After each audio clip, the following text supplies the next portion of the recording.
तब से सबके दिमाग में बस एक सवाल था कि यूरोपियन यूनियन और इंडिया की ये जो डील फाइनल हो रही है, इसके अंदर आखिरकार डोनाल्ड ट्रंप ने कोई रिएक्शन कैसे नहीं दिया? कहाँ है डोनाल्ड ट्रंप? और इतने आसानी से उनको ये बात हजम हो गई। अभी 77th रिपब्लिक डे हुआ इंडिया का, जहां पे यूरोपियन यूनियन की जो प्रेसिडेंट थी अर्सुला, वो भी आई थी। और उनके बाद से, उस पूरे इवेंट के बाद से अब officially mother of all deal sign हो चुका है। तभी आया डोनाल्ड ट्रंप का ये एक रिएक्शन जिसने सबको चौंका दिया। और तो और इसमें, इस पूरे गेम के अंदर सबसे जो चौंकाने वाली बात है वो ये है कि डोनाल्ड ट्रंप ने इंडिया को जो विलन नहीं बनाया, एक्चुअल में उन्होंने यूरोपियन यूनियन को विलन बनाया। पहले तो डोनाल्ड ट्रंप ने बोला कि बहुत अच्छी चीज है, 77th रिपब्लिक डे है, इंडिया ग्रो कर रहा है, ये वो। उसके बाद से डोनाल्ड ट्रंप कहते हैं कि सबसे बड़ी जो इश्यू है कि आजकल यूक्रेन और रशिया का वॉर खत्म नहीं हो पा रहा है, ये इसलिए है क्योंकि यूरोपियन यूनियन ने भी हमेशा ये कोशिश की है कि कैसे इनडायरेक्टली रशिया को प्रॉफिट हो सके। जी हाँ, क्योंकि अब आप यहाँ पे समझिए, इंडिया और यूरोपियन यूनियन की mother of all deal sign हो गई।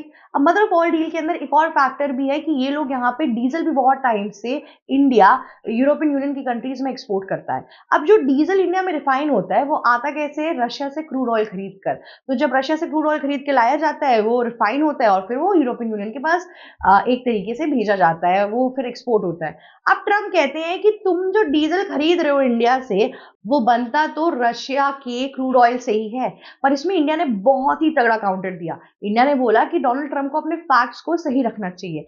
इंडिया सिर्फ रशिया से ही नहीं, 20 अलग अलग कंट्रीज से भी क्रूड ऑयल खरीदता है। देखिए, क्रूड ऑयल के मामले में इंडिया 99% सामान, 99% क्रूड ऑयल बाहर से इंपोर्ट ही करता है, क्योंकि हमारी अपनी मैन्युफैक्चरिंग नहीं है, हमारी अपनी वो फील्ड ही नहीं है कि वहां पे इतना क्रूड ऑयल मिल सके या बन सके। ठीक है, हालांकि हमारे पास जामनगर में और सब जगहों पे अच्छी रिफाइनरीज है, जिससे आप वेनेजुला के हार्ड क्रूड ऑयल को भी रिफाइन कर सकते हैं। तो हमने अपनी जो पूरी फैक्ट्री है उसको तो बहुत अच्छे से इक्विप करके रखा है, पर हमारे पास क्रूड ऑयल इतना पैदा होता ही नहीं, प्रोड्यूस ही नहीं कर सकते। अब यहाँ पे डोनाल्ड ट्रंप को लगी है आग, क्योंकि यूरोपियन यूनियन और इंडिया दोनों ही बहुत अच्छे सखे थे डोनाल्ड ट्रंप के, लेकिन यहाँ पर उन दोनों ने ही डोनाल्ड ट्रंप को चिकन आउट कर दिया है। डोनाल्ड ट्रंप वैसे भी हमेशा आउटकास्ट हो जाते हैं, उनको वैसे भी हटा दिया जाता है, इस बार तो थोड़ा लेट हुआ। डोनाल्ड ट्रंप ने पूरी साजिश रची कि कैसे इंडिया को ऊपर बढ़ने ना दिया जाए, कैसे इंडिया हमेशा नीचे झुका रहे, क्योंकि वो चाहते थे कि इंडिया सिर्फ एक प्याला बन के रहे, ताकि वो चाइना के खिलाफ खड़े रह सके और डोनाल्ड ट्रंप की सारी बात मानी जाए। ठीक है, लेकिन इंडिया ने एक्चुअल में ऐसा कुछ भी नहीं किया। 50% टैरिफ हम पे लगा, इंडिया ने उस पे कुछ रिएक्ट नहीं किया। उल्टा इंडिया ने अपने अलग अलग देशों के साथ यूनियन बनाना शुरू किए, ट्रेड डील शुरू की, जहां पे इंडिया ने अफगानिस्तान, आपके इथोपिया, ओमान और आपके अब यूरोपियन यूनियन के साथ भी उन्होंने कर लिया। तो मदर ऑफ ऑल डील के बाद से अब सारी जो लहर है ना वो खत्म हो गई। अब उन इस चीज के बाद से लोगों के अंदर कुछ भी अलग सा नहीं बचा है कि कि इंडिया को अलग से अमेरिका की बहुत जरूरत हो, क्योंकि इंडिया जो सामान अमेरिका में बेचता था, अब वो सामान वो यूरोपियन यूनियन के 27 कंट्रीज में बेच सकता है। इतना ही नहीं, अगर आप ध्यान से देखेंगे तो आपको ये भी समझ में आएगा कि यूरोप इतना बड़ा मार्केट प्रोवाइड करता है। मदर ऑफ ऑल डील में अगर आप देखेंगे 2 बिलियन के आसपास लोग इसमें एक साथ डील किए जा रहे हैं, और इंडिया इसमें बहुत एफर्टलेसली परफॉर्म करेगा।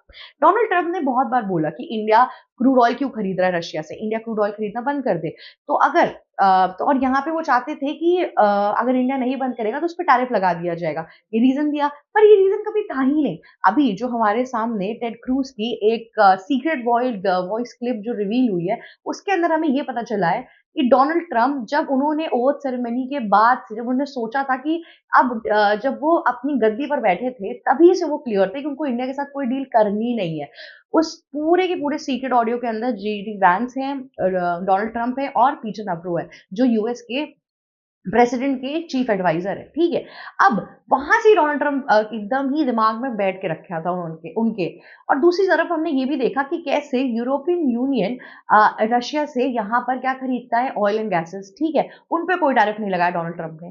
अमेरिका खुद भी रशिया से न्यूक्लियर फ्यूल खरीदता है और भी यूरेनियम वगैरह भी खरीदता है, और अमेरिका इतने टाइम से इंडिया पे किस बात का फिर टैरिफ लगा रहा है? ये तो वही ना दोगलेपंथी वाली बात थी। तो अगर पीएम नरेंद्र मोदी झुक भी जाते, जैसा हमारा ऑपोजिशन कह रहे थे कि आपने गलत स्टेप लिया, ये वो, तो भी कोई फायदा नहीं होता। डोनाल्ड ट्रम्प ने जो सोचा था वो वही करना चाहते, उन्होंने वही किया भी। और इतना ही नहीं, अगर आप दूसरी तरफ ये देखोगे कि रही बात आपके क्रूड ऑयल की, तो हम तो सबसे ज्यादा क्रूड ऑयल खरीदते भी नहीं है। इनफैक्ट हमारी जो बाइंग कैपेसिटी है वो तो 30% कम भी हो गई है इस साल। और आप, अगर मैं आपको सही बताऊं तो सबसे ज्यादा क्रूड ऑयल कौन खरीदता है? चाइना खरीदता है। लेकिन उसके बावजूद भी उस पर कोई टैरिफ नहीं लगा, क्योंकि वहां डर था कि रिटालिएटरी टैरिफ आ जाएगा। चाइना और यूएस के ट्रेड में इतने ज्यादा ये लोग डिपेंडेंट है एक दूसरे पर कि इतनी दिक्कत आएगी, अगर कोई भी टैरिफ लगाएगा तुरंत पूरा मार्केट क्रैश हो जाएगा।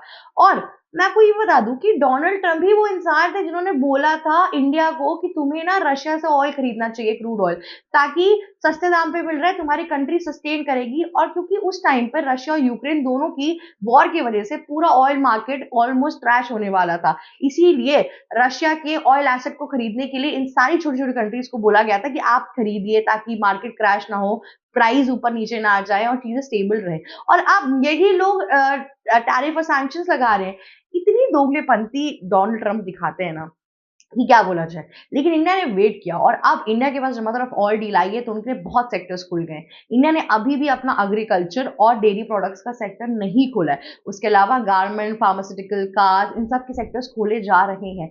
इतना ही नहीं, यूरोपियन यूनियन के साथ फिर हमने ये भी देखा है कि बहुत सी ऐसी चीज जहाँ पे हैवी टैरिफ्स थे उसको कम किया जा रहा है, और इंडिया के लिए एक सुनहरा मौका सामने आ रहा है इस बार। और डोनाल्ड ट्रम्प जिस बात का गुमान कर रहे थे वो नीचे जाता जा रहा है धीरे धीरे। डोनाल्ड ट्रम्प को ऐसा लगा था कि वो ना ग्रीनलैंड को पाना चाहते हैं, ग्रीनलैंड को ये करना चाहते हैं तो बहुत कुछ कर लेंगे। लेकिन एक्चुअली में यूरोपियन यूनियन ने दिखा दिया कि असली यहाँ पे पावर किसके पास है। क्योंकि डोनाल्ड ट्रम्प जब यूरोपियन यूनियन हार गए कि प्लीज आप ग्रीनलैंड मत लो, रिक्वेस्ट कर ली, सब कुछ कर ली, तो भी डोनाल्ड ट्रम्प दावोस के वो इकोनॉमिक फोरम में गए और वहां पर जाकर उन्होंने यही मेंशन किया कि मैं ग्रीनलैंड लेकर रहूंगा बाय हुक या क्रूक, ऐसा उन्होंने बोला। अब यूरोपियन यूनियन ने कहा कि अब आपको लेना ही है तो आप निंदा तो मैं करूंगी, पर हमारे ट्रेड तो वैसे भी नहीं होने वाले हैं क्योंकि हम तो ग्रीनलैंड को बचाने की कोशिश करेंगे। तो इससे अच्छा एक काम करते हैं, आपके साथ अपनी पूरी ट्रेड डील ही तोड़ देते हैं। और जब यूरोपियन यूनियन ने कहा, डोनाल्ड ट्रम्प तुरंत डर गए, उन्होंने यू टर्न ले लिया, उन्होंने ग्रीनलैंड छोड़ दिया और बोला मैं नाटो के समक्ष रह के साथ मिलकर फिर उसकी ग्रीनलैंड की देखभाल करूंगा, क्योंकि मुझे डर है कि ग्रीनलैंड को कहीं रशिया और चाइना ना एनेक्स कर ले। रशिया और चाइना को करना हो तो अभी तक रुके थोड़ा होते, कब का कर लिया होता। इस दिन का थोड़ी ना वेट कर रहे थे कि डोनाल्ड ट्रम्प की भी एक तरीके से आग पड़ेगी ग्रीनलैंड के ऊपर। तो ऐसे ऐसे तो बातें चलती है डोनाल्ड ट्रम्प की। खैर, मदर ऑफ ऑल डील से काफी देशों में खलबली मच गई है, इंडिया का नाम बहुत ऊंचा हो गया है।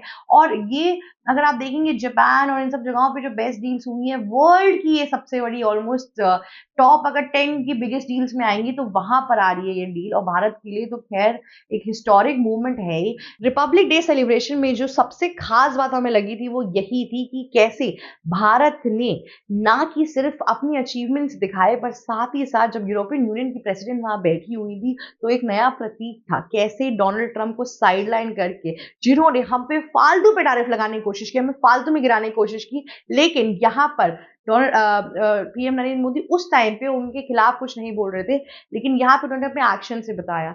यूरोपियन यूनियन पे भी डोनाल्ड ट्रम्प ने बहुत प्रेशर लगाया था कि तुम क्यों नहीं लगा रहे हो भारत के ऊपर टैरिफ, अगर तुम नहीं लगाओगे तो भारत कभी सुधरेगा ही नहीं, तुम भी लगा दो तो बहुत चांसेस है कि वो बिल्कुल ही नेग्लिजिबल कर देगा रशिया से क्रूड ऑयल खरीदना। लेकिन यूरोपियन यूनियन ने नहीं लगाया, यूरोपियन यूनियन को पता था कि मदर ऑफ ऑल डील होने वाली है। अब मुझे समझ में आ गया कि कुछ आज की चीज नहीं है, 2004 में इस चीज की शुरुआत हुई थी और 2026 में हुई है। देयर इज अ रीजन क्यों हुई है। डोनाल्ड ट्रम्प ने इतना आतंक फैला दिया था हर जगह टैरिफ, सैंक्शन की सब कुछ। चाइना के साथ हम डील कर नहीं सकते थे क्योंकि चाइना के पास पॉपुलेशन तो है, पैसा भी है, पर चाइना के पास एक एक्सेसिव दिमाग है जो वो डेट क्राइसिस के अंदर लोगों को राने में रखती है। अब यूरोपियन यूनियन क्या है, वो लोग सीधे साधे लोग हैं, वो उनको हर चीज ऑन पेपर चाहिए, ठीक है, उनको हर चीज सिस्टमैटिकली चाहिए। तो उनको लगा कि इंडिया एक डेमोक्रेटिक जगह है, साथ ही साथ यहाँ पे करप्शन भी कम होगा। हालांकि करप्शन बहुत है लेकिन हमने कम करने की कोशिश की है। तो इन सब चीजों के बाद से अब ये डील हमारे हाथों में आई है और बहुत अच्छी बात है। और डोनाल्ड ट्रम्प के जो रिएक्शन है वो तो अब आते ही रहेंगे,